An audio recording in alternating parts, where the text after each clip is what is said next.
Hey guys, it is football talk and I'm your boy Jay. And this one got a little bit of a longer video. This one is about the Lions and how they became from the worst team to the best team. So this is like an hour long video, so I'm ready to hop into this. Without further ado, jump right into it. Okay, so as you know, there are a ton of really bad NFL franchises out there that seemingly go through a rough patch every couple of seasons, but eventually the law of Uh-oh, averages does set in for at least one Megatron. year. But then there are other franchises, special ones, like the Detroit Lions, an organization that has been so miserable, people have turned to explain their immeasurable levels of pain by blaming a curse. And since 1957, Damn, 67 years ago, the Detroit Lions haven't even come close to winning anything. Until very that's recently. So debatable. the question just has to be asked still, though, right? I mean, simply, how? How has a multi-billion-dollar franchise constantly just lost over Damn. and over again? But, you know, this video isn't just going to be about depression, because very recently, as you probably know, the Detroit Lions have begun to build something, and we'll get there when we get there, so I'm not going to spoil the surprise on how things are going to get happy, but as of right now, it's going to start grim, Was okay? that And we're going to go beans all and the way back to pasta? the 2008 Lions campaign to really figure out where things all went wrong in the beginning and how much later on, finally, the Lions franchise was able to be redeemed. Alright, you ready? Because in order to end up in the land of happiness and I ain't never flowers and heard things of them that before. nature, we gotta go through the mud first. So let's journey back into the filth before the year 2008, where I mean, if you want to call the Lions a professional sports team, you wouldn't necessarily be wrong, but me personally, I look at this era of Detroit Lions football as more of a Hold on, let traveling me read this. psychological experiment to see how I much pain listened a to the fan base can group. endure. They So, thought with if they that, got Mike this is Matt Williams and Millen, paired a him with former Roy really good Williams, linebacker in that the 80s, but in the as an red zone we executive, it could do turns all out he was things. the We could do perfect all man these to lead the things. Lions to the And I worst was like, league-wide record okay, do over a you 7-year realize span. at the And after being time hired to when join the we were Lions front just office in 2001, the about man got to ready to cooking, pick, drafting household I had names like Joey Harrington in DeMarcus Ware on the 2002, phone. third overall, only to help run him into the ground. And then from 2003 to Seriously, 2004, Millen's grand plan all came together when in back-to-back drafts, the Lions sometimes I'll decided be to like, take what do two wide these front receivers office in a be row, thinking? consisting of dudes you probably haven't heard of for good reason. And because that wasn't bad enough, in 2005, 1 year later, when they had already taken two wideouts 2 years in a row, Roy Matt Millen Williams was on the phone with future Hall is of the Fame Tar Heel linebacker coach, DeMarcus Ware, and the one Lions of the were greatest ever. seconds away from You ain't never handing in the heard him pick play and football. taking the man himself, but then, Christ.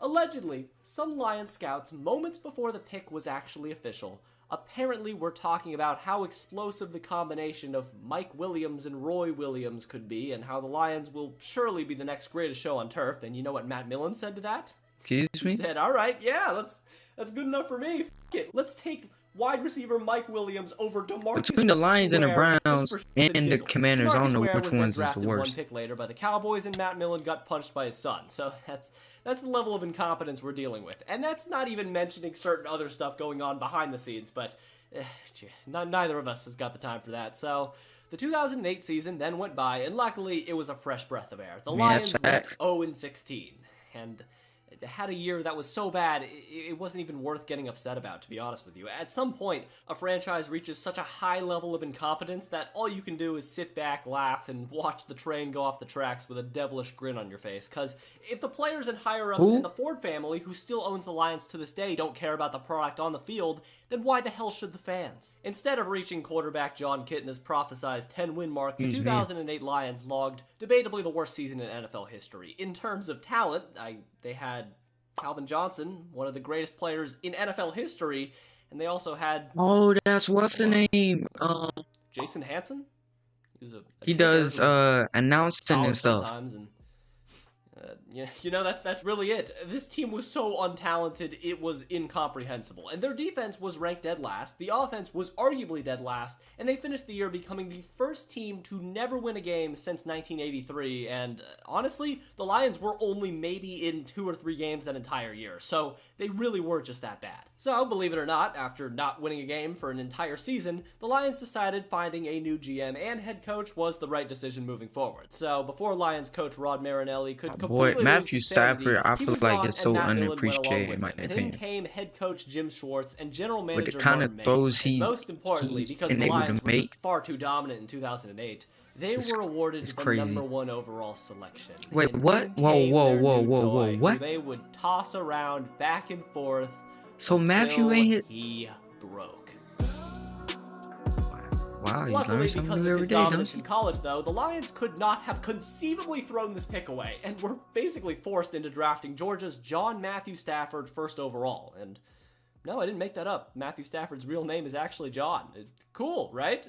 Anyways, the 2009 and 2010 seasons for the Lions were ones to forget. Not saying there was nothing from this era that mattered, but overall, it was still just more of the same. The Lions still had the worst record in the NFL over a 2-year stretch, but even in the darkest of ecosystems, life always finds a way to bloom, because on top of the talent that was already there, general manager Martin Mayhew and the staff drafted rookie All-Pro defensive tackle Ndamukong Suh second overall. So, Ndamukong and his Crazy lethal. techniques changed the defense from bottom 1 in 2009 all the way up to bottom 10. So, progress was being made. What? And on offense, the Matthew Stafford to Calvin Johnson connection was actually unironically lethal when they actually played together, though. Because Damn, although they first were game of the arguably the best year? wide receiver quarterback connection in the league, in 2 years, the pair only played 12 games together. And most of that came in 2009 because in the 2010 season, Matthew Stafford suffered a shoulder injury in the first game of the year. And then he re-aggravated it again in November, knocking him out for the entire season.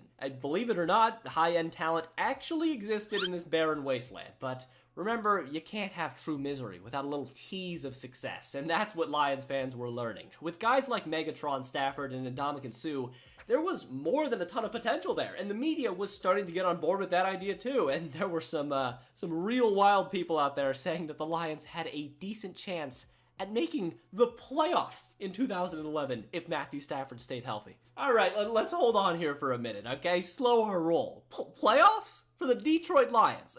Do you know what franchise we're talking about here? This is still the same organization that didn't win a game in 2008, so they still had a long way to go. And I ain't no never even offense, heard but going into the these names. 2011 No season, offense their to y'all. offseason acquisitions heading Congratulations into making it to 2011 the were NFL, but I've never heard of y'all. creative, I guess. In hindsight, the free agent signing of Browns cornerback Eric Wright was They had the disappointing at best, and linebacker Stephen Tulick Who? would become somewhat productive, but Wait, to be honest, the only wait. reason I'm What? mentioning him is What because was we're all that? going to laugh at him later on. And in the 2011 draft, Oh, the Lions they just could have got barely missed out JJ, on J.J. Watt, so they settled for Auburn defensive tackle Nick Fairley, one of the who best at his what is a position, one of the menacing best charge? players Okay, in whatever. But NFL immediately history. after No drafting doubt Nick about it. Fairley to rub In a his salt prime, bomb in that wound, the unstoppable. next three guys taken off the board in Robert Quinn, Mike Pouncey, and Ryan Nick Kerrigan would all turn out to be Pro Bowlers. Fairley? And honestly, I've never if I really heard want this to be guy a dick before. about it, Nate Soldier was the fourth guy in a row picked after Fairley, and he really could have helped Detroit out if they Arrested, took him, but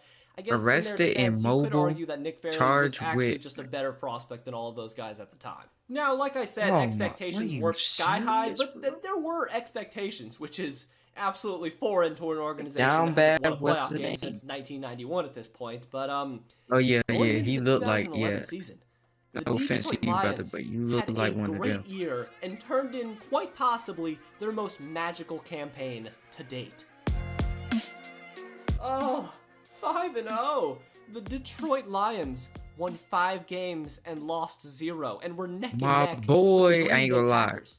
He The was my favorite Green offensive Bay lineman. Packers, Oh a wow. well-run He was one of franchise the only who ones was I led even by knew the Aaron name Rodgers of. having the best season of any quarterback ever, and the team as a whole was fresh off of a goddamn Super Bowl. And there were actually logical debates going on questioning which of these two teams Damn. were better. I And wasn't they weren't even just getting thought of lucky. I yet. mean, this Lions team was straight up bullying people. They beat Kansas City, who won 7 games that year, by 45 points. Still to this day the largest margin of victory in Lions history. And in week 4 versus Dallas, the Lions trailed 27-3 at one point, but Damn, they guess beat the brakes off of Kansas recent City events have showed that us, year. 27 is just not a good number for the Cowboys. So of 43. course they ended up blowing that one too. Now, the Lions were back, right? I mean, video over. This truly was the year where the Lions became respected again. But things quickly began He's to one fall and apart. only. First, emerging star running back, former first round pick Javid Best, suffered another one of his many concussions after a game versus the 49ers and would never play in another game in the NFL again. So, average Lions fan moment. But to go back to the positives,